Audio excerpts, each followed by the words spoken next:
하나님 아버지 감사합니다. 올 한 해 우리에게 예수를 바라보자 라는 말씀을 해주셨습니다.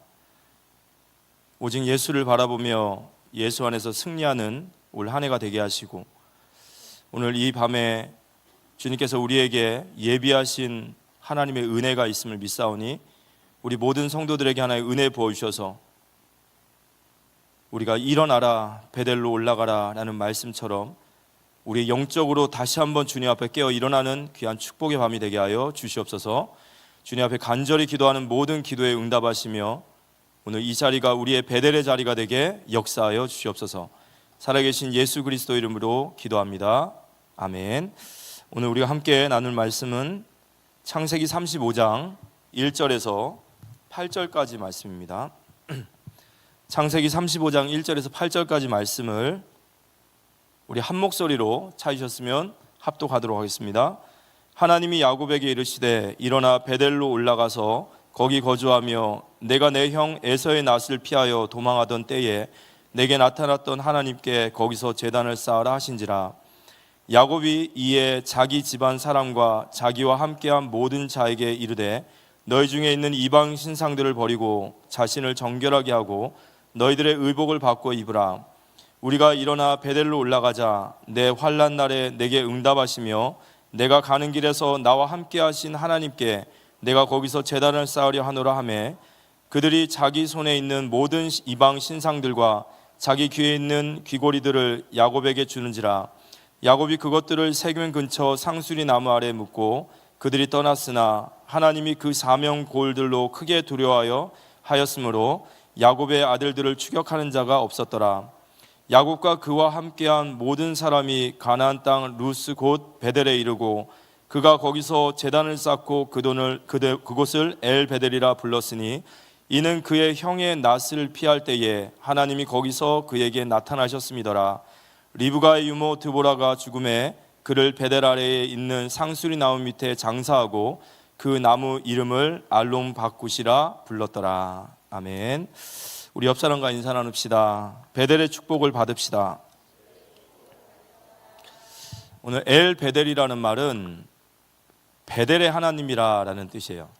그래서 오늘 야곱이 오늘 이 모든 역사가 끝나고 나서 그곳에 엘 베델이라 이렇게 얘기했거든요.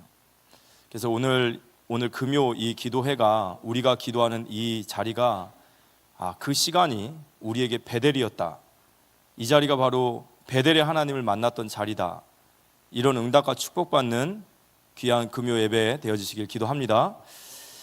저는 가끔 이렇게 수련회를 진행할 때 보면은 수련회에 저희들이 많은 이렇게 헌신을 하고 준비를 하고 막 이렇게 하지 않습니까? 대학부 수련하던 뭐 교회 수련하던. 그리고 나서 이제 하나님 앞에 이 수련회에 정말로 하나님 주시고 싶은 말씀이 무엇입니까? 라고 이렇게 기도하다 보면 늘 하시는 말씀은 그거예요. 하나님은 우리의 기도에 응답하신다라는 겁니다. 우리의 신음까지도 들으신다. 우리의 연약한 신음까지도 들으신다라고 하시죠. 우리의 생각과 마음을 아신다 하시죠. 근데 하나님은 정말 기억의 능력자시거든요. 우리는 기도하고 까먹었어도 하나님은 그 기도를 다 담으시고 역사하심을 믿습니다. 그러니 얼마나 이 자리가 참 복된 자리냔 말이에요. 그죠? 나와서 기도만 하면 하나님 다 기도해주고 응답해 주시고 시간이 지나면 이 자리가 엘 베델이었다 이렇게 말할 분명한 증거를 주실 줄 믿습니다. 자, 오늘 말씀은 일어나라 베델로 올라가라입니다. 이번 주 주일 주셨던 말씀을 조금 더 저희가 묵상하며 말씀 좀 보도록 하겠습니다.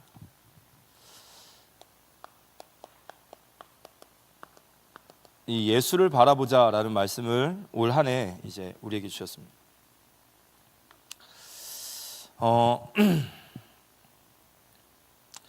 이게 성령께서 주시는 기쁨, 어떤 주님이 주시는 기쁨, 이건 좀 세상이 어떤 기쁨과 좀 다른 것 같습니다. 뭐 세상에서 우리가 뭐 승진한다든지 또는 뭐 좋은 일이 생기면 그거 참 기쁘고 하나님께 감사하지만 그런 기쁨과 조금 결이 다른 진짜 성령이 주시는 어떤 기쁨, 어떤 그 영적인 기쁨, 또 하늘의 기쁨, 이거는 좀 다른 기쁨인 것 같아요.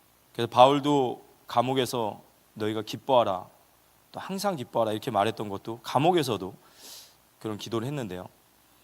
이번 주간에 이제 저희 박순례 권사님 그 장례 박순례 권사님의 우리 이제 모친 부친께서 이제 장례 예배가 있으셨어요. 근데 이제 그 예배에 가서 이제 이번에 이제 거기 광주에 내려가서 우리 사모님과 또 우리 윤성 유사님과 같이 가서 이제 같이 장례 예배를 드리고 왔습니다. 근데 이제 거기 가가지고 이제 장례 예배를 드리는데 이제 우리 박순례 권사님의 아버님의 조남이 박사자 귀자 이렇게 되시거든요. 근데 이제 이분 이제 그 우리 성도님의 영종 앞에 딱 봤을 때 굉장히 마음이 참 여러 가지 생각들이 막 들었고 너무 마음속에 하나님께 감사하기도 하고 또 아쉬운 마음도 있지만 제가 그랬습니다. 왜 그랬냐면 이제 우리 교회가 올해 이제 고륙 친척들 살리자, 고륙 친척들 이제 구원해보자 이제 막 그렇게 저희들이 기도하고 또 고륙 친척들을 위해서 지금도 기도하고 있습니다. 근데 이제 고륙 친척들 이제 기도하고 있는데 박순례 권사님 이야기는 그래요. 목사님께서 이제 로비에서 박순례 권사님에게 평안하시죠? 그랬더니 박순례 권사님 그때 자기도 모르게 아니요 목사님 그랬다는 거예요. 왜 그러냐 이제 우리 아버님이 구원을 못 받으셨는데 지금 몸 편찮으셔서 그래서 목사님께서 이제 저희들한테 그 얘기를 하시면서 그래서 저희들이 이제 박순례 권사님 그 아버님을 좀 찾아뵈러 갔습니다. 왜냐하면 몸이 편찮으셨고 또 목사님 그게 내려갔다 와봐라 해서 그래서 이제 나주에 사셔요. 나주에 사시는데 거기에 고륙 친척 이제 같이 갈 분들을 구성해서 내려갔습니다. 내려가는데 이제 그 우리 박순례 원사님 막내딸이 지은이잖아요. 지은이가 이제 내려가는데 기도를 막 하더라고요. 목사님 꼭 저희 할아버지가 구원 받으셨으면 좋겠습니다. 그래 나도 그랬으면 좋겠다. 이제 새벽 일찌감치 이제 나주로 이제 내려갔어요. 내려가서 이제 권사님 이제 그 댁에 이제 방문을 했는데 가서 이제 뵀는데 복음을 안 받으시는 거예요. 너무 완강하시고 너무 정말 완강하신 거예요. 그래서 몇 번이고 이렇게 권하고 또 권해도 절대 안 받으시는 거예요. 몸이 아프심에도 불구하고 참 안타깝다 싶었어요. 근데 이제 그 옆에 계신 분이 이제 어머니가 계시는데 이제 할머니시죠. 어머니가 그래도 믿는 분이셨어요. 그러니까 이제 믿는 분이니까 그 남편 된 분이 얼마나 이제 핍박 아닌 핍박을 했겠습니까? 그런 속에서도 어쨌든 간에 그분이 이렇게 믿음 지키고 우리 권사님도 믿음 지키고 이렇게 기도를 하셨던 거죠. 이제 그래서 어쩔 수 없이 뭐 억지로 할 수는 없으니까 그리고서 이제 올라왔어요. 올라오는데 마음이 너무 안 좋은 거예요. 아 참 너무 아쉽다. 그러다가 이제 다시 또 전라도 쪽에 한 번 더 내려갈 수 있는 시간표가 생겨서 그쪽에 이제 내려가게 된 겁니다. 내려갔다가 이제 올라오는 길에 이제 그 박순례 권사님 아버님을 좀 뵙자 했는데 거기에 이제 우리 지은이가 이제 동행을 했어요. 제가 첫 번째 이제 복음을 전하고 안 받았을 때 그 소식을 전했더니 울고불고 난리 나더라고요. 그래서 너무 미안하더라고요. 내가 어떻게 할 수 있는 건 아닌데 너무 미안하더라고요. 할아버지 구원 못 받았다고. 두 번째 갈 때는 같이 가서 기도하겠다고 이제 간 거예요. 그래서 내려갔습니다. 내려갔는데 저희가 전화를 드렸더니 권사님이 이제 그제서야 아버님한테 얘기한 거예요. 아버님은 노발대발 하시니까. 그랬더니 아버님 하신 말이 뭐하러 쓸데없는 짓을 해서 그러냐, 오지 말라고 그래라 막 그러고 막 완고하셨는데 박 권사님이 아버지 내 소원이라고 나 소원 한 번만 들어달라 막 이제 간곡히 부탁해서 그 자리에 저희가 가게 됐습니다. 근데 가서 이제 뵀는데 이제 하나님 작업을 해놓으신 거예요. 그래서 복음을 전하는데 이제 복음을 받으시는 거예요. 정말로 복음을 예수 그리스도의 복음을 받고 영접을 이제 기도를 하는데 그렇게 참 감격스럽고 하나님 너무 기뻐하시는 겁니다. 그리고 나서 이제 아버님께서 그렇게 좀 지내시다가 이번에 소천하시게 된 거죠. 그래서 이제 장례식장에 이제 가게 됐거든요. 가니까 이제 얼마 마음이 참 여러 가지 생각이 있겠습니까? 근데 이제 우리 박 권사님 기도 제목이 남동생 분이라 그다음 제부가 좀 구원을 받았으면 좋겠다 하셨는데 그 장례 예배에 이제 이분들이 다 오신 거예요. 그래서 그곳에 이제 예배하면서 이제 복음을 전했는데 복음을 전하는데 영접 기도를 이제 하려고 하다가 눈 뜨고 보려고 하니까 보지 못하겠어요. 그래서 눈 지끈 갖고 있었는데 나중에 이제 우리 사모님이랑 윤성 교사님이 하신 말씀이 다 이렇게 영접 기도하고 따라 했다라고 하면서 참 그런 현장들 보면서 참 가정에 어떻게 보면 그런 영적인 파수꾼 같은 그 믿음의 사람 한 사람의 기도가 결국에 이 가정을 살리는구나라고도 보게 되고 또 현장에서 복음을 전하고 생명이 살아나고 나니까 너무너무 기쁜 거예요. 제 마음속에 너무 기쁜 거예요. 다시 뭔가 제가 영적으로 회복되어지는 느낌이고 뭔가 다시 힘을 얻는 느낌이고 제가 이번 주간에 그런 일들이 있었습니다.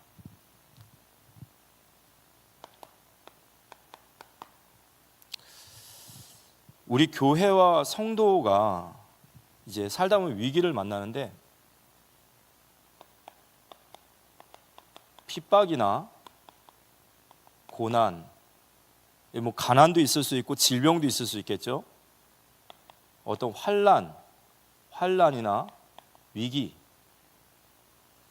사실 이건 기독교에서는 위기라고 말하지 않아요. 왜냐하면 도리어 이런 시간표에 하나님은 부흥의 역사를 일으키셔요. 왜냐하면 이때가 되면 간절해지거든요. 하나님에 대한 목마름으로 가득 차기 때문에 하나님이 언제든지 간에 뭔가 역전을 시키시고 전환점을 돌리실 때는 늘 그 전초가 이렇게 되어져요. 그래서 기독교에서는 뭐 핍박이 오고 환난이 오고 막 죽음의 그림자가 들어와도 거기서 하나님이 역사하심을 믿으시기 바랍니다. 여기에는 우리 교회가 무너지지 않습니다. 그러면 진짜 위기가 뭐냐? 우리 교회가 그리고 우리 성도에게 진짜 위기가 뭐냐라고 할 때 하나님에 대한 이 목마름이 사라지는 거라고 생각해요. 하나님에 대한 어떤 간절한 목마름들이 사라지고 하나님에 대한 어떤 기대감이 사라지고 이거는 영적인 암 같은 거죠. 하나님에 대한 기대가 사라지고 하나님에 대한 목마름이 사라지면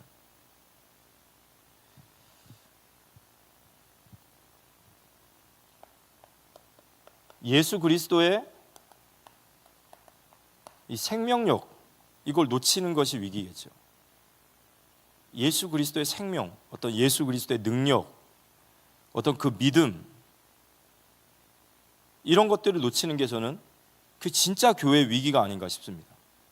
겉에 보여지는 위기, 겉에 보여지는 뭐 핍박이나 환난이나 눈에 보여지는 거 이게 위기가 아니라 우리 내면에서 하나님을 향한 목마름이 사라지고 하나님에 대한 기대가 사라지고 하나님에 대한 믿음이 없어져서 그렇게 될 때 그때가 제가 봤을 때는 사단이 제일 좋아하는 것 같아요. 제일 사단이 좋아하는 것 같고 그때는 이 교회는 힘이 없어요. 에베소서 6장 에베소서 5장이죠. 5장 18절에 보면 술 취하지 말라 이는 방탕한 것이니 성령의 충만함을 받으라 그랬죠. 성령 충만. 이 성령 충만이라는 것은 능력이 아니라 하나님이 장악하시는 상태다 그랬어요. 우리 성령 충만 받으면 능력 받아서 내 멋대로 사는 게 아니라 하나님이 나를 컨트롤하시는 거예요. 꼼짝 못하게 그냥 컨트롤하시고 하나님 마음대로 막 쓰시는 거예요. 그걸 성령 충만이라고 합니다. 저와 우리가 성령 충만을 강구하는 우리 공동체가 되어지기 기도합니다. 이거는 기도하면 되는 거예요. 어려운 게 아니에요. 하나님 뭐 주십시오, 뭐 주십시오, 뭐 주십시오 다 하지만 하나님 나를 장악해 주십시오. 하나님 나를 컨트롤해 주십시오. 하나님 나를 완벽하게 꼼짝 못하게 저를 쥐어 주십시오. 이 기도는 100번 만번에도 하나님 기뻐하시는 줄 믿습니다. 이게 초대교회가 했던 기도란 말이에요. 성령 충만. 하나님 우리를 완전히 장악해 주십시오. 그런데 이 예수의 생명력 성령 충만 일어나는 교회 공동체에 나타난 증거가 뭐죠? 성령 충만 받으면 증인 되리라 이거예요. 그러니까 예수의 생명력이 사라졌다는 것은 역으로 성령 충만 받을 때 우리에게 나타나는 증거는 생명운동인 줄 믿으시기 바랍니다. 이건 부인할 수가 없죠. 그러니까 우리에게 위기라는 것은 다른 것이 아니라는 거예요. 내가 주님을 향한 목마름과 내가 예수의 생명력을 가지고 있다면 사도행전 1장 8절 말씀 한번 외워볼까요? 시작. 오직 성령이 너에게 임하시면 너희가 권능을 받고 예루살렘과 온 유대와 사마리아 땅끝까지 이르러 내 증인이 되리라. 아멘. 잊어버리면 안 되죠. 되라가 아니라 되리라. 하나님은 지금 현재 진행형으로 구원의 역사를 이루어가고 계심을 믿습니다. 그럼 우리에게도 구원의 역사가 현재 진행형으로 진행돼야 되는 거예요. 맞습니까? 이게 우리에게 위기란 말이에요. 이게 위기다, 이게 저거다, 저는 그렇게 생각하지 않아요. 다윗이 그랬죠. 1000만인이 나를 에워싸도 괜찮다는 거예요. 어떤 환난이 있고 핍박이 있고 문제가 있어도 주님이 우리를 위하시고 주님이 맞다하시고 우리가 주님과 관계가 올바르고 성령 충만 받는다면, 우리에게 생명의 역사가 일어난다면 하나님 우리를 축복하실 줄 믿으시기 바랍니다. 예, 이건 분명한 거죠. 그래서 우리는 예수 그리스도에 대한, 하나님에 대한 목마름이 있어야 돼요. 이게 없다면 우리에게는 위기인 겁니다. 말씀을 좀 잠깐 나누면 야곱의 이야기, 제가 자꾸 야곱의 이야기다라고 말하는 이유가 있어요. 왜냐하면 야곱은 자꾸 책임을 전가하는 사람이잖아요. 근데 이게 누구 얘기라고요? 야곱의 이야기. 야곱은 누굽니까? 따라합시다. 나. 그렇죠? 우리 몇 주 동안 지금 야곱의 지금 이 완전 야곱의 정말 이 무슨 개미지옥 같은 곳에서 아주 야곱의 이야기를 들으면 막 속이 쑤시고, 그렇지만 부인할 수는 없고, 그래도 하나님은 야곱을 사랑하셔서 감사한 거예요. 근데 야곱의 이야기입니다. 야곱은 태어나면서부터 장자의 명분을 가지고 태어났어요. 첫 번째는 하나님의 부르심. 왜 장자의 명분이 하나님의 부르심이냐라고 저는 생각하냐면, 창세기 25장 23절의 말씀을 보니까 이삭이 아이를 할 때 쌍둥이가 태어나는데 하나님 미리 말씀하셨어요. 여호와께서 그에게 이르시되 두 국민이 내 태중에 있구나. 두 민족이 내 복중에서부터 나누이리라. 이 족속이 저 족속보다 강하겠고 큰 자가 어린 자를 섬기리라. 큰 자가 어린 자를 섬기리라. 어린 자가 누구냐? 야곱이죠. 큰 자가 에서죠. 결국 하나님께서 계시하신 거예요. 장자가 누구냐면 야곱인 거예요. 아브라함에게서 이삭이 나고 이스마엘이 났어요. 장자가 누구냐? 이삭이에요. 이삭에게서 에서와 야곱이 났어요. 장자가 누구냐? 야곱인 거예요. 그러면 야곱이 왜 장자가 됐냐라고 할 때, 하나님이 왜 야곱을 장자로 세웠을까? 하나님이 왜 그를 장자로 부르셨을까라고 할 때 궁금하죠? 근데 로마서 9장 12절에서 13절에 신약의 그 말씀이 나와요. 리브가가 이르시되 큰 자가 어린 자를 섬기리라 하셨나니 기록된 바 내가 야곱은 사랑하고 에서는 미워하였다 하심이라. 하나님이 야곱은 사랑하고 에서는 미워했다 그래요. 아니 뭐 때문에 야곱은 사랑하고 에서를 미워합니까? 이건 우리가 말하는 사랑을 얘기하는 게 아니라 하나님이 야곱을 택하시고 에서를 택하지 않으셨다 이 얘기예요. 그러면 이 하나님의 택하심을 16절에는 뭐라고 나와 있냐면, 그런즉 원하는 자로 말미암음도 아니고 다른 박질하는 자로 말미암음도 아니요 오직 긍휼히 여기시는 하나님으로 말미암음이라. 하나님이 야곱을 장자로 부르신 것은 그가 원함도 아니고 다른 박질도 아니고 그의 공로가 아니라 오직 하나님의 은혜이시고 하나님의 기뻐하시는 뜻에 따라 부르신 줄 믿습니다. 그래서 야곱을 하나님이 부르셨다는 거예요. 장자로. 그러면 이 장자가 도대체 뭐냐? 성경에서 장자가 뭐냐 할 때 이스라엘은 초태생이라는 그 구별이 있어요. 초태생이라는 것은 처음 난 것들을 하나님께 드려야 돼요. 그거는 하나님의 것이다라는 것이에요. 하나님의 백성이라는 뜻이에요. 그런데 이 초태생의 규례가 장자로 넘어오면 이 장자는 뭘 뜻하냐면, 바로 장자는 하나님께서 아브라함을 부르실 때 그 아브라함을 부르신 이유가 뭐냐면 창세기 12장 1절 3절에 보면 아브라함을 부르신 이유는 구원의 역사를 위하여 부르신 거거든요. 하나님께서 아브라함 한 사람을 부르셔서 언약을 맺으시고 너를 통하여 이 구원의 역사를 펼쳐가시겠다라는 그 의미가 바로 아브라함을 부르신 부르심이에요. 그러니까 장자는 뭐냐면 이 구속사의 역사 속에 부름받은 자인 거예요. 구속의 역사 속에 부름받은 자예요.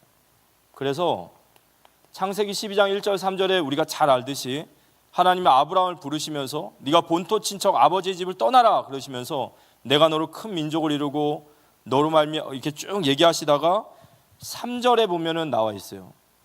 너로 말미암아 모든 족속이 복을 얻게 하겠다. 너로 말미암아. 근데 이 말씀이 창세기 22장 17절과 18절에 보면 이제 아브라함이 이삭을 번제로 드리고 나서 하나님이 다시 언약을 갱신할 때에 이렇게 말씀하세요. 내가 내게 큰 복을 주고 내 씨가 크게 번성하여 하늘의 별과 같고 바닷가의 모래와 같게 하리니 내 씨가 그 대적의 성문을 차지하리라. 또 내 씨로 말미암아 천하 만민이 복을 받으리니 이는 내가 나의 말을 준행하였음이니라 하니라. 여기 보니까 너로 말미암아 천하 만민이 복을 얻으리라 라는 그 너로 말미암아라는 말이 발전되어지니까 내 씨로 말미암아라고 나와요. 그런데 이 내 씨로 말미암아라는 이 씨가 갈라디아서 3장 13절에 보면 이렇게 나와 있어요. 이 약속들은 아브라함과 그 자손에게 말씀하신 것인데 여럿을 가르쳐 그 자손들이라 하지 아니하시고 오직 한 사람을 가르쳐 내 자손이라 하셨으니 곧 그리스도라. 내 씨가 대적의 성문을 얻으리라. 뱀의 머리를 상하게 하리라. 내 씨로 말미암아 천하 만민이 복을 얻으리라. 그럼 씨는 후손은 반드시 복수여야 되는데 단수예요. 갈라디아서에 보니까 이 씨가 누구냐 봤더니 여러 아들들을 말하는 것이 아니라 예수 그리스도라. 하나님께서 아브라함을 부르신 것은 구원의 역사를 이루시기 위해서 그 구속사의 역사 속에 부르신 거예요. 그래서 아브라함에게 세 가지 약속을 하시는 거예요. 씨와 땅과 주권. 씨라는 말은 아까 우리가 들었던 것처럼 바로 예수 그리스도를 말하죠. 땅은 그가 다스릴 통치 영토이시고 주권은 그분이 다스리실 통치예요. 그래서 우리가 아브라함의 언약의 씨와 땅과 주권이라는 이 언약을 한마디로 말하면 뭐냐면 이걸 하나님의 나라라고 해요. 하나님의 나라라는 것은 영토가 아니라 통치다. 그럼 예수 그리스도와 하나님의 나라와 통치가 무슨 관계냐라고 물어본다면 이 땅을 지금 누가 통치하고 있죠? 마귀가 통치하고 있어요. 이 땅에 하나님의 나라가 임한다라는 것은 뭐죠? 마귀의 통치를 꺾고 이 땅에 하나님의 통치가 시작되어짐이 누구로 이 땅에 오심으로 말미암습니까? 예수 그리스도예요. 씨와 땅과 주권이라는 이 언약은 예수 그리스도를 말하고 그분이 이 땅에 오셔서 메시아의 사역을 말하고 그분이 완성하실 나라를 말하는 거예요. 이 하나님의 나라. 그런데 이 하나님의 나라를 창세기 28장 12절에서 14절에 보니까 야곱에게 이 언약을 주시는 거예요. 아브라함에게 주셨던 언약을 이제 야곱에게 주시는 거예요. 그래서 창세기 28장 12절 14절에 보면 꿈에 본즉 사닥다리가 땅 위에 서 있는데 그 꼭대기가 하늘에 닿았고 또 본즉 하나님의 사자들이 그 위에 오르락 내리락 하고 또 본즉 여호와께서 그 위에 서서 이르시되 여호와께서 야곱에게 찾아오셔서 그에게 나는 여호와니 너희 조부 아브라함의 하나님이요 이삭의 하나님이라 내가 누워있는 땅을 내가 너와 내 자손에게 주리리니 내 자손이 땅의 티끌과 같이 되어 내가 서쪽과 동쪽과 북쪽과 남쪽으로 퍼져나갈지며 땅의 모든 족속이 너와 내 자손으로 말미암아 복을 얻으리라. 이거 누구에게 주셨던 약속이잖아요. 아브라함의 언약을 지금 야곱에게 주신 거예요. 그래서 장자는 뭐냐면 바로 언약의 계승자예요. 언약이 지금 계속해서 흘러가는 거예요. 이들을 통하여 메시아의 언약이 성취되고 앞으로 오실 메시아의 언약까지 성취될 그곳에 하나님의 부르심을 받은 자들, 하나님의 부르심을 받은 자들이 바로 장자예요. 그들이 바로 영적 이스라엘이고 그들이 아브라함의 후손이고 그곳에 지금 야곱이 있는 거예요. 그래서 하나님께서 아브라함을 부르시고 이 아브라함에게 이 언약을 주셨어요. 내가 너로 말미암아 모든 민족이 복을 받게 할 것이다. 너로 말미암아 구원의 역사를 펼쳐 가실 것이다. 그리고 이 야곱에게 이 언약을 전달하셨고 이삭입니다. 그리고 야곱, 그리고 누굴까요? 바로 12지파 이스라엘이에요. 그리고 이 12지파 이스라엘 민족을 통하여 유다의 혈통을 통하여 누가 오시죠? 예수 그리스도가 오시고 이 예수 그리스도께서 누구에게 이 언약을 전달하셨습니까? 누구에게 전달하셨죠? 따라합시다. 교회. 교회가 누구죠? 나예요. 이 언약을 교회에게 주신 거예요. 교회는 이 땅에 하나님이 부르신 장자예요. 교회는 이 땅의 영적 이스라엘이고 교회는 이 땅의 언약의 계승자임을 믿으시기 바랍니다. 우리의 능력과 우리의 수준이 아니라 하나님이 야곱을 부르셨듯이 우리를 구원의 역사 속에 그 대속의 역사 속에 너로 말미암아 천하 만민이 그리스도의 복음을 듣게 하기 위하여 우리를 부르신 줄 믿으시기 바랍니다. 이걸 근데 야곱이 깨닫지 못하는 거예요. 하나님의 엄청난 하나님의 계획 속에 부름 받았는데 야곱이 이걸 깨닫지 못하는 거예요. 그래서 야곱이 지금 어디 있냐면 이 숫곳에 있는 겁니다. 야곱이 지금 숫곳에 있어요. 베델이라는 말은 언약의 삶을 얘기하는 거예요. 베델은 땅이잖아요. 땅. 여기는 이 언약의 계승자들은 어떻게 사냐면요, 씨와 땅과 주권이라는 이 언약 속에 계속 거길 향해 나아가는 거예요. 저 강남이 좋다더라. 그래서 강남으로 가는 게 아니라 우리가 어디로 가야 돼요? 가나안 땅으로 가는 거예요. 요즘에 애 낳는 거 애 낳지 말라더라. 그래도 우리는 계속 낳는 거예요. 언약의 씨. 우린 세상 사람들의 막 통치를 듣고 세상 정신을 받는 게 아니라 하나님의 통치를 받는 거예요. 언약의 백성이 언약의 삶을 사는 것이 하나님의 뜻이 이루어지는 것임을 믿으시기 바랍니다. 야곱이 숫곳으로 가면 안 돼요. 베델로 가야 되는 거예요. 그게 언약의 삶인 거예요. 근데 야곱이 이 숫곳에 가요. 그리고 이곳에서 10년을 넘는 세월을 이곳에서 아주 뭉개고 있어요. 창세기 33장 17절에 보니까 야곱이 숫곳에 이르러 자기를 위하여 집을 짓고 그 가축을 위하여 우리간을 지었으므로 그 땅의 이름을 숫곳이라 불렀더라. 야곱이 이 숫곳에 이르러서 이 세겜 땅이라는 곳에 이르러서 그가 숫곳에서 10년을 넘게 이곳에 있는 이유가 뭐냐면 그 야곱이 물질의 축복을 받은 거예요. 물질의 축복을 받았어요. 그러니까 물질의 축복을 얼마나 많이 받았으면은 그 땅의 이름을 숫곳이라, 원래 세겜인데 숫곳이라, 우리간, 이 말은 이 땅 전체가 내 우리간 같다 이런 거예요. 가축이 얼마나 많이 늘어났으면, 얼마나 재산이 늘어났으면 이 땅이 다 내 우리간 같아. 이곳을 숫곳이라 명하노라. 그리고 이곳에서 뭐 했다고요? 땅을 사고 집을 짓고 우리간을 짓고 여기서 평생 살 것처럼 이제 여기 뿌리를 내리는 거예요. 물질의 축복을 받고 나니까 세겜에 푹 눌러 사는 거죠.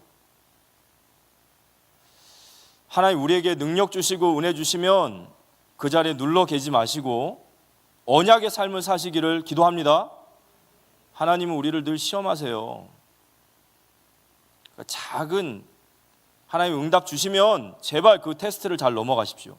거기에 푹 취해 있으면 하나님이 겁나서 주시겠어요?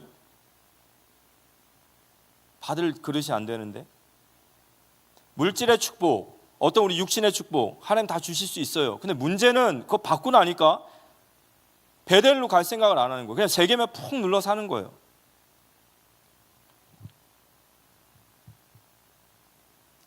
그렇다가 이 세겜 땅에서 이 숫곳에서 이곳에서 야곱이 큰 변을 만나게 되는 거예요. 자기 딸 디나가 강간당하게 되죠. 그래서 이 사건을 통해 가지고 그의 아들들이 살육을 해요. 살인을 해요.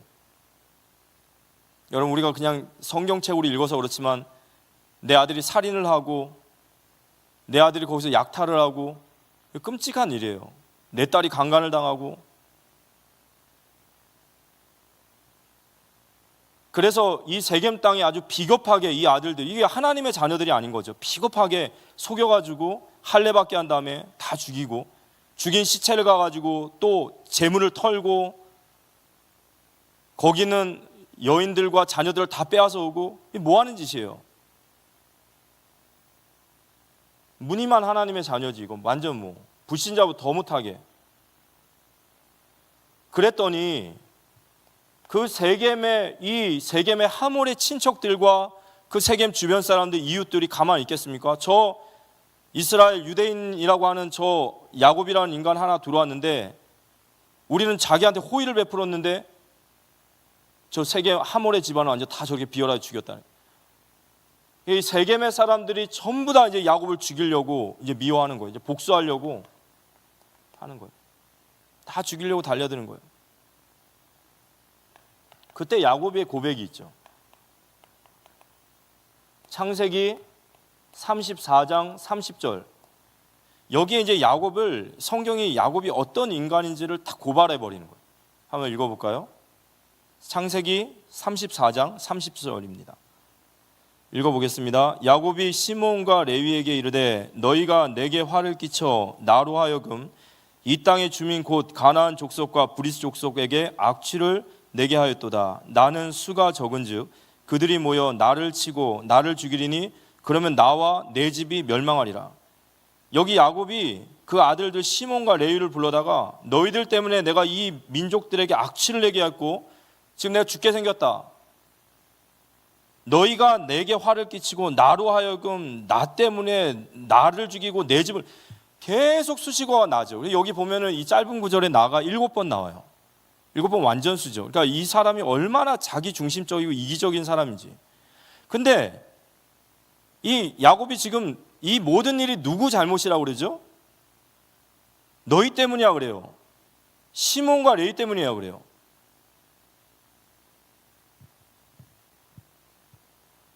근데 이게 누구 이야기라고요? 야곱의 이야기입니다. 이게 시몬과 레위 때문이 아니에요. 야곱이 언약을 놓치고 숫곳에 가서 세겜에서 그냥 세상적으로 푹 빠져 사니까, 제가 지난번에도 말씀드렸지만요, 이렇게 되고 나니까 베델로 가는구나. 그래서 하나님이 디나를 강간시키고 야곱의 아들들을 그 살육을 하게 하고, 아니란 말이에요. 그렇게 들으시면 안 돼요. 이건 야곱의 죄예요. 야곱이 하나님을 떠나서 완전히 세겜에 푹 빠져서 숫곳에 가지 말아야 되는 그곳에 가가지고 있으니까 이 어마어마한 험한 꼴 봐온 거예요. 근데 하나님께서 이걸 선으로 돌리실 뿐이에요. 착각하시면 안 됩니다. 이건 야곱의 죄고 이건 야곱의 집안에 있어서는 안 될 일이었어요. 근데 야곱은 정신을 못 차려요. 딸이 강간을 당하고 아들이 이 정도 됐으면은 정신을 차려야 되는데 이 정신을 못 차리는 거예요.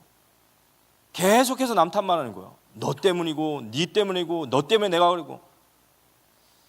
여러분, 우리가 은혜 받으면 내 자신이 보이는 줄 믿습니다. 이번 주에 목사님도 얘기하셨잖아요.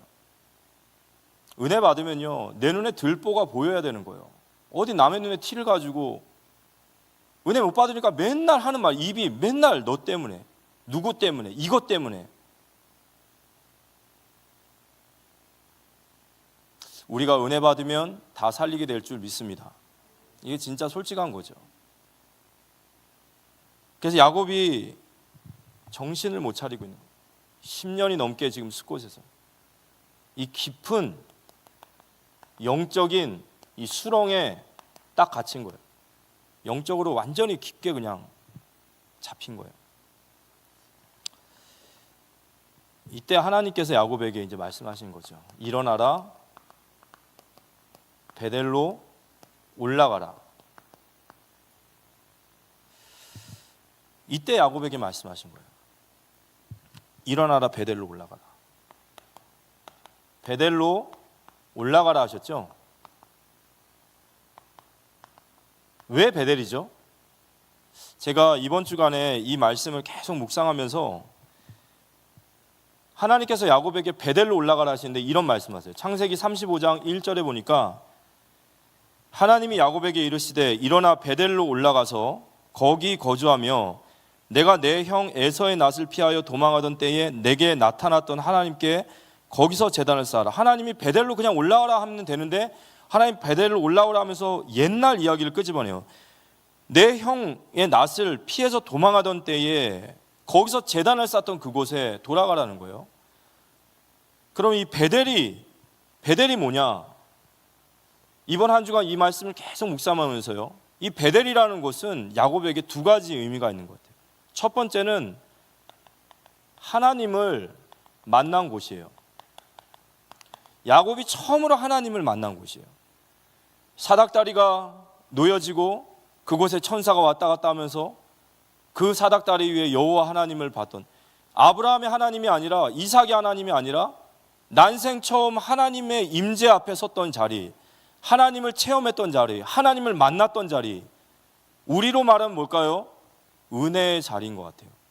내가 하나님을 만났던 그 자리. 그러니까 야곱에게 있어서 베델은 하나님을 만났던 자리고 하나님 역시도 그를 만났던 자리인 것 같아요. 그리고 이 야곱은, 이 베델은 뭘까요? 이 베델에서 야곱이 서원을 하죠.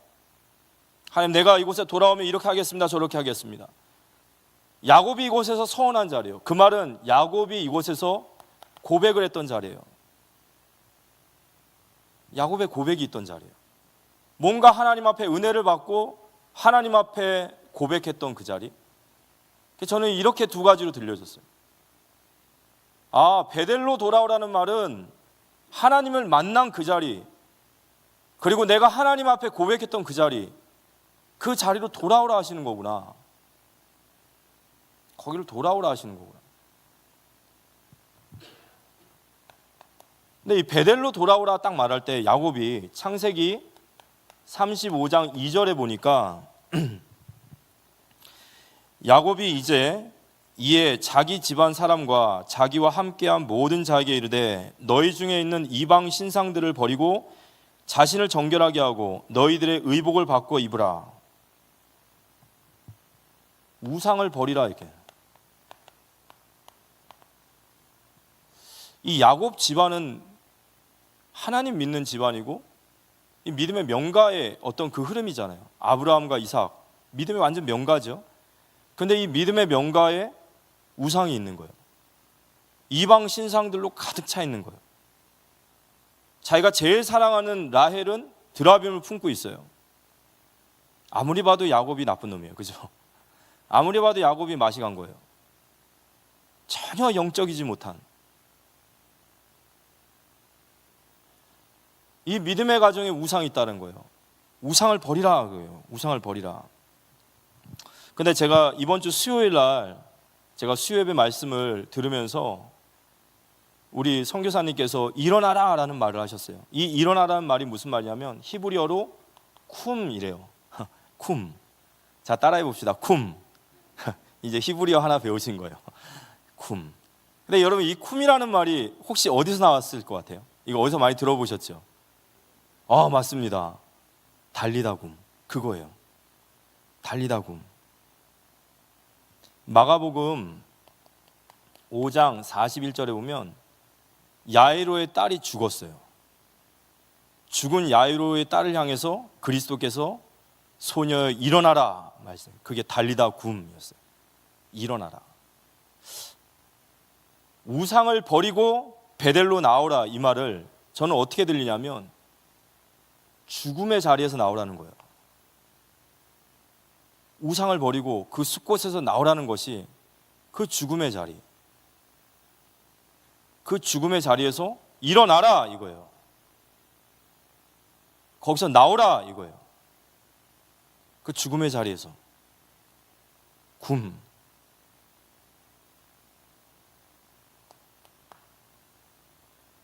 그리고 나서 이제 야곱이 길을 떠나요. 떠나야겠죠. 이제 여기 더 이상 있을 수가 없죠. 이제 뭐 완전히 뭐 사면 초가니까 이제 떠납니다. 그래서 창세기 35장 3절에 보니까 우리가 일어나 베델로 올라가자 그랬어요. 자, 우리는 이렇게 올라가지 않기를 기도합니다. 이렇게 올라가면 안 되죠. 우리 인생이 이렇게 가면 안 되는 거예요. 하나님이 축복하셨을 때 언약의 삶을 살기를 기도합니다. 하나님이 축복하셨을 때 평안히 베델로 가야죠. 일어나 베델로 올라가자. 내 환난 날에 내게 응답하시며 내가 가는 길에서 나와 함께 하신 하나님께 내가 거기서 제단을 쌓으려 하노라. 그러면서 이곳에서 야곱이 제단을 쌓으면서 뭐라고 하냐면 엘 베델이라 이렇게 얘기를 해요. 엘 베델. 야곱이 이제 일어나 가자. 야, 이제 우상을 다 내려놓고 이제 가자. 그리고서 이제 숫곳을 드디어 떠나는 거예요. 10년이 넘는 시간, 그 긴 시간을 이 죽음의 땅에서 일어나서 딱 가는 겁니다. 그런데 이제 야곱이 하나님 앞에 결단을 하고 나아갈 때 4절 보니까요, 그들이 자기 손에 있는 모든 이방 신상들과, 우리 4절부터 한번 같이 읽어볼까요? 읽어보겠습니다. 그들이 자기 손에 있는 모든 이방 신상들과 자기 귀에 있는 귀고리들을 야곱에게 주는지라. 야곱이 그것들을 세겜 근처 상수리 나무 아래 묻고 그들이 떠났으나 하나님이 그 사면 고을들을 크게 두려워하게 하셨으므로 야곱의 아들들을 추격하는 자가 없었더라. 야곱과 그와 함께한 모든 사람이 가나안 땅 루스고 베델에 이르고 그가 거기서 제단을 쌓고 그곳에 엘 베델이라 불렀으니 이는 그의 형의 낯을 피할 때에 하나님이 거기서 그에게 나타나셨습니다. 야곱이 믿음을 딱 결단하고 하나님 말씀하신 대로 일어나 이제 가자 하고 떠날 때 하나님이 사면 고을을 다 두렵게 만드셔서 야곱을 손끝 하나 건들지 못하도록 하셨고 야곱은 마침내 베델 땅으로 돌아가게 됩니다. 그리고 이 베델 땅에 돌아갔을 때 이제 성경 마지막 부분들을 나중에 보시면요, 9절에서부터 15절에 보면 하나님이 야곱에게 그 베델에 딱 도착했을 때 하나님이 야곱에게 복을 주시며 이렇게 나와 있어요. 근데 이 엘 베델이라는 말이 왜 중요하냐면요, 야곱이 이곳에 제단을 짓는데 이곳에서 베델의 하나님이여 이렇게 제단을 쳤어요. 자, 야곱이 이렇게 이름 짓는데 참 명수예요. 이름을 참 많이 줘요. 야곱이요, 여호와의 군대를 만났을 때 그 땅을 뭐라고 이름 졌을까요? 마하나임, 그죠? 그 여호와의 군대. 하나님의 얼굴을 배웠다라고 말할 때는 뭐라고 말할까요? 분이엘, 그죠? 하나님의 얼굴을 뵙고 나서 분이엘이라고 이름을 친 거예요. 여러분, 이스라엘 백성들에게 길갈이라는 땅이 있습니다. 그 길갈이라는 땅의 뜻이 뭐냐면 수치가 굴러가다라는 뜻이에요. 이 길갈에서 드디어 이스라엘이 승리하고 이 땅을 길갈로 삼자. 그 말은 그들이 땅에 지명을 지을 때는 거기에 하나님에 대한 체험을 한 거예요. 야곱이 엘 베델이라고 지은 것은 뭐죠? 하나님을 체험한 거예요. 어떤 하나님이요? 사면 고을을 두렵게 하신 하나님. 그걸 야곱이 하나님을 딱 체험하고 나니까 그곳에서 베델의 하나님이요 라고 말하는 거예요. 베델의 하나님이요. 하나님과의 스토리예요, 이게.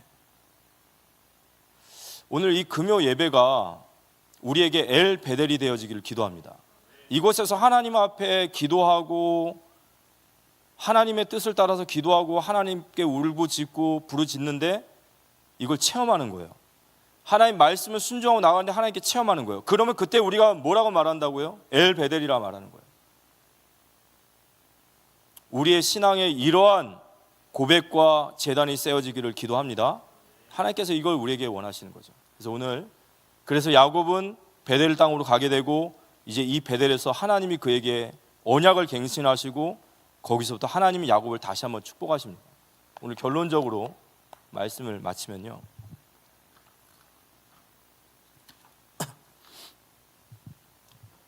오늘 제목이 일어나라 베델로 올라가라예요. 일어나라 베델로 올라가라. 그리고 창세기 35장 1절에 내 형 낯을 피하여 피하였던 20년 전에 그 자리. 그래서 일어나라 베델로 올라가라라는 말을 저는 오늘 두 가지로 해석을 했다고 그랬어요. 하나님을 만난 곳. 하나님 우리에게 일어나라 베델로 올라가라라는 이 말씀을 하나님이 만난 곳 그 자리에서 하나님이 우리를 부르심을 믿으시기 바랍니다. 우린 그렇게 받아야 되는 것 같아요. 우리 성도님들은 언제 주님을 뜨겁게 만났습니까? 언제 주님의 그 뜨거운 마음을 가지고 주님 만난 적 있죠? 언제쯤이었을까요? 하도 기억도 안 나. 언제였어요? 언제 예배를 드리다가 그 주님 앞에 눈물을 흘리고 기도하다가 눈물을 흘리고 찬양을 하다가 가슴이 뜨거워져 주님 앞에 고백하고 언제였죠? 있으셨습니까? 다 있으셨죠? 그죠? 다 있었죠.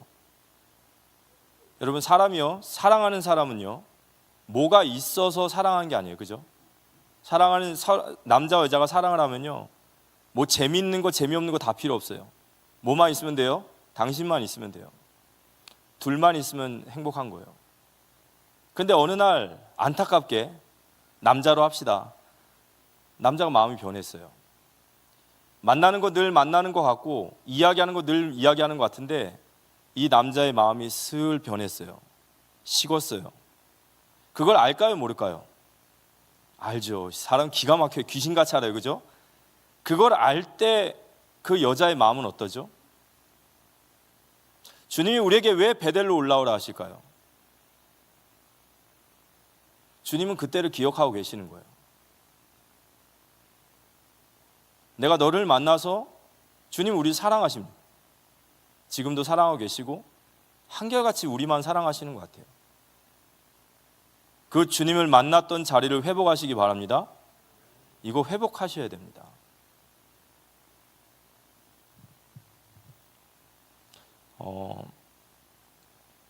하나님을 아는 지식은 우리에게 너무 좋은 거지만 이 지식이 쌓여서 교만이 되어지고 하나님에 대한 관계가 복잡해지고 그렇게 되면 안 되겠죠. 우리가 시간이 지날수록 우리가 연수가 지날수록 더 주님에 대한 뜨거운 사랑, 그 주님을 정말 만났던 그 자리를 회복하는 우리 모두가 되어지기를 기도합니다. 그 두 번째는 야곱의 고백이 있었다고 그랬죠. 고백. 야곱은 하나님 앞에 내가 서원 드리겠습니다. 내가 하나님 앞에 이렇게 하겠습니다 라고 얘기를 했어요. 우리 성도님도 하나님 앞에 어떤 고백을 해보셨습니까? 하나님 앞에 고백해 보신 적 있으세요? 하나님 내가 이렇게 하겠습니다. 어떤 고백하셨어요? 어떤 고백하셨습니까? 세계복음화를 위하여, 하나님 내가 이 생명운동 위하여, 내가 주님 가장 기뻐하시는 일이에요. 우리 모두 다 그런 고백이 있었다고 저는 생각을 해요.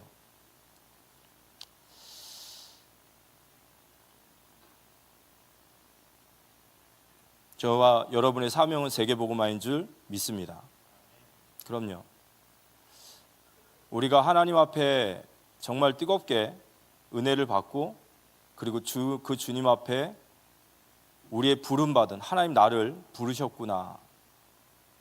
그리고 거기에 내가 하나님 앞에 내 자신을 드리기로 고백하고 그 고백.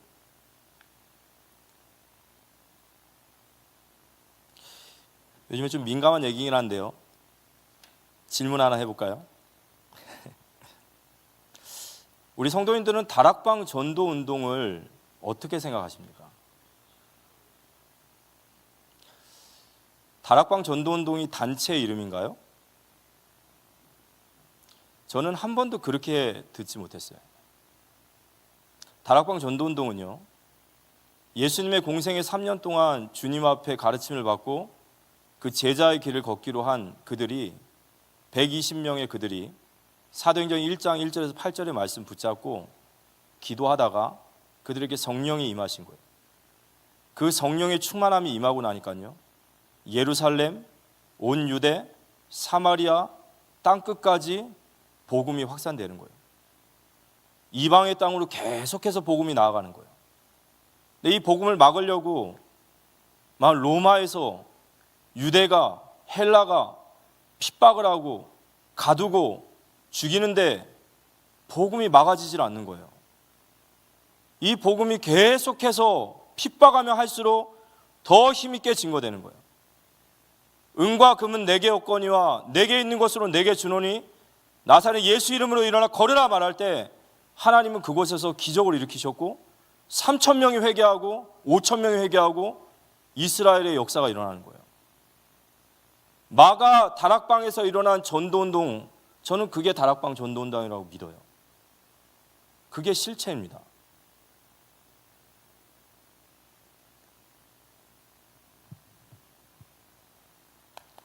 사도행전 28장 31절에 보면 저희 목사님이 사도행전 강의하실 때마다 항상 하시는 말씀이에요. 이 복음을 금하는 자가 없다라고 그랬어요.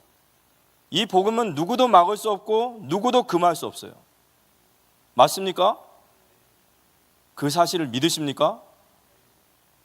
그래서 정말로 이 복음 운동에 여기에 우리가 언약 붙잡고 나간다면 세상이 감당치 못할 하나님의 은혜와 응답이 우리에게 일어날 거라고 믿습니다. 여기에 저도 고백을 했어요. 하나님, 저도 하나님 나에게 은혜 부어주시고 제가 하나님 위해 살기 원하고 주님 가장 기뻐하시는 일을 쓰임받기 원하는데 그 주님 가장 기뻐하시는 일을 보니까요, 생명 살리는 거예요. 영혼 구원하시는 것이고 제자 세우는 것이고 후대 일으키는 거고 교회 세우는 거예요. 그래서 늘 목사님 얘기하셨잖아요. 하나님의 유일한 이름 그리스도, 하나님의 계획 세계복음화, 전도와 선교와 제자와 후대와 교회, 그걸 위해 나를 부르신 거예요. 맞습니까? 거기에 저는 고백했어요. 거기에 고백했단 말이에요. 제가 하나 더 질문하겠습니다. 우리 성도님들 복음 전해본 적 언제시죠? 대답하지 마십시오. 언제 복음 전해보셨어요? 내가 복음을 전해본 적이 언제이십니까? 전도 대상자나도 기도하다 울어보신 적이 언제예요? 자료 챙겨본 적이 언제입니까? 복음 전하려고 사람 섬겨본 적은 언제가요? 저는 위기가 뭐냐면 문제가 뭔지를 모르는 게 위기라고 저는 생각해요. 우리 사랑하는 성도님들은 전부 다 하나님 앞에 은혜 가운데 계시고 하나님의 그 믿음의 고백을 지금도 지켜감을 믿습니다. 아니라면 우리가 그럼에도 불구하고 지금 위기가 무엇이다 다른 걸 얘기하고 있다면 우리 역시 지금 숲곳에 있는 게 아닐까 싶어요. 깊은 영적 수렁에 빠져 있는 게 아닌가 싶어요. 지금 남 얘기하고 이거 보고 기웃기웃하고 저는 그럴 처지가 아니라고 생각합니다. 저 자신이 우리가 깊은 수렁에서 일어나라 하시는 주님의 말씀 앞에 우리가 하나님을 만나서 정말 뜨겁게 주님 앞에 은혜 받던 그 자리, 그거는요 분위기, 환경, 배경 아니었습니다.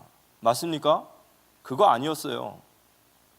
교회 예배 분위기가 좋아야지, 찬양이 좋아야지, 좋으면 좋지요. 하지만 그거 아니었습니다. 그거 아니었어요. 은혜는 위로부터 부어지는 거예요. 그리고 그 고백, 우리가 서툴지만, 우리가 잘 몰랐지만 그래도 하나님이 나를 불러주시고 나를 써주신다는 감사에, 그래도 가장 귀한 생명운동에 나를 불러주시는 그 감사에 뛰어다녔던, 그게 옛날 이야기처럼 되면 안 되고 우리가 거기에 과거에 머물러 있다면 우리는 지금 숲곳에 있는 것 같아요. 성령은 지금 현재 진행형으로 역사하시는데 우리는 과거의 옛 얘기라면 우리가 일어나 베델로 가야 될 줄 믿습니다. 일어나 우린 베델로 가야 돼요. 일어나야 되는 거예요. 우상을 버리라 그랬죠. 믿음의 가정, 믿음의 가정에 우상이 있다는 거예요. 우리 믿음의 가정의 우상이 뭘까요? 우리가 버려야 될 우상이 뭘까요? 우리 믿음의 공동체, 우리 교회죠. 우리 믿음의 공동체에 우리가 내려놔야 될 우상이 뭘까요? 뭘 내려놔야 될까요? 저는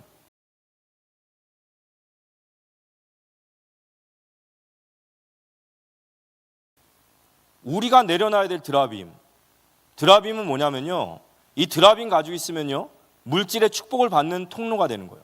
하나님이 우리의 축복의 근원이십니다. 맞습니까? 근데 드라빔 붙잡고 있는 거예요. 믿음의 가정이. 우리 믿음의 가정과 우리 믿음의 공동체가 버려야 될 우상이 뭐냐? 저는 불신앙이라고 생각해요. 불신앙. 언제부터 우리는 실력을 따지고 기능 따지고 능력 따지고, 여러분 성경에 보세요. 하나님 아브라함 쓰신데 아브라함이 그게 뭐 능력이 있는 사람이 아니에요. 하나님 기생 라합을 쓰시고 모압 여인 롯을 쓰시고 어부 베드로를 쓰십니다. 맞습니까? 능력은 하나님의 손에 있어요. 사도행전 3장 6절에 은과 금은 내게 없거니와 내게 있는 것으로 내게 주노니 나사렛 예수 이름으로 일어나 걸으라. 이게 교회를 교회답게 만드는 길인 줄 믿습니다. 우리가 버려야 될 것은요 우상이요. 저는 불신앙이라고 생각해요. 이것 때문에 안 되고 저것 때문에 안 되고 이거 있으면 되고 다 거짓말이에요. 그거 없어도 하나님 역사하실 수 있어요. 중요한 건 우리가 믿음 회복해야 될 줄 믿습니다. 제가 이번에 이제 개심수라고 하는 그 수련회에 이제 초대되셔가지고 이제 설교해 주시던 목사님이 류응렬이라는 목사님이신데, 이분이 누구시냐면 미국 버지니아주에서 그 상원 의원들이 있는 데서 기도를 하는데, 미국에서는 이렇게 목사님을 모셔놓으면 기도를 할 때 뭐라고 하냐면 종교의 자유가 있는 국가니까 예수 이름으로 기도하지 말고 모든 신의 이름으로 기도합니다. 아멘. 이렇게 하라는 거예요. 그래서 모든 목사님들이 거기서 다 기도해놓고 모든 신의 이름으로 기도합니다. 알라, 부처, 시크교 등등등등 모든 신의 이름으로 기도합니다. 아멘. 다 그렇게 하는데 이 목사님이 모든 신의 이름으로 기도하면 안 되잖아요. 그래서 거기 가서 예수 그리스도 이름으로 기도합니다 라고 했더니 쫓겨날 줄 알았더니 아멘 하면서 그렇게 사람들이 기뻐하신다는 거예요. 근데 이 목사님을 통해서 계속 하셨던 말씀 뭐냐? 미국에 지금 모든 교단이 다 문을 닫아요. 막 하락세가 막 50 몇 퍼센트, 70 몇 퍼센트. 근데 미국의 교단에서 딱 두 교단만 상승한답니다. 그 두 교단이 뭐냐면 오순절 계열의 복음주의와 하나는 개혁주의, 우리와 같은 노선이에요.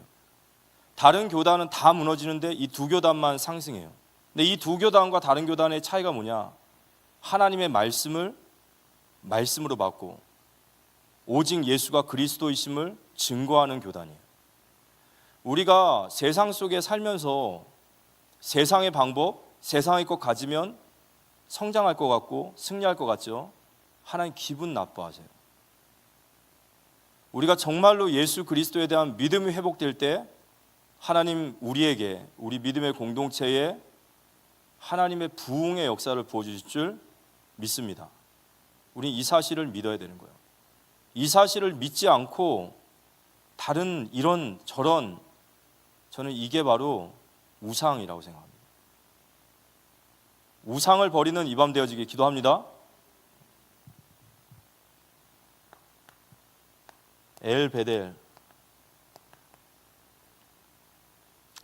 이 모든 역사 이후에 야곱이 그곳에 제단을 쌓으면서 엘베델, 베델의 하나님이십니다 라고 얘기했습니다.